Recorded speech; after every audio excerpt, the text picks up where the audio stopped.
ಒಂದ್ ನಿಮಿಷ ನೋಡಿ ಅಣ್ಣ, ಮೀಟಿಂಗ್ ಅಲ್ಲಿ ಅವತ್ತು ನೇರವಾಗಿ ಹೇಳಿದೆ ಏನಂತ, ಕಾಂಟ್ರಾಕ್ಟ್ ಬೇಸಿಸ್ ಅಲ್ಲಿ ತಗೊಳ್ಳಿ, ಪರ್ಮನೆಂಟ್ ಮಾಡ್ಕೋಬೇಡಿ.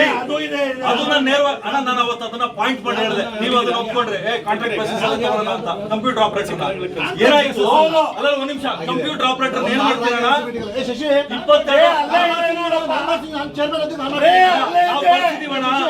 22 ನೀವು ಒಪ್ಕೊಂಡಿದ್ದೀರಣ್ಣ ಅವತ್ತು. ಸಿಸಿಟಿವಿ ಫುಟೇಜ್ ನೀವು ಒಪ್ಪಿದ್ದೀರಣ್ಣ? ಸತ್ಯವಾಗಿ ಒಪ್ಪಿದ್ದೀರಾ? 70 ವರ್ಷ ಎಣ್ಣೆನೂ ಹಾಕಲ್ಲ ಅಣ್ಣ, ಎಣ್ಣೆನೂ ಹಾಕಲ್ಲ ನಾನು ಮರ್ತೋಗಕ್ಕೆ. ಅಲ್ಲ ಎಣ್ಣೆ ಹಾಕಿದ್ರೆ ನೀವು ಯಾರು ಇಲ್ಲಿ ಕೂತ್ಕೊಳ್ಳಲ್ಲ, ಅಪ್ರೈಟ್ ಹಾಕ್ಬಿಡ್ತೀರಾ.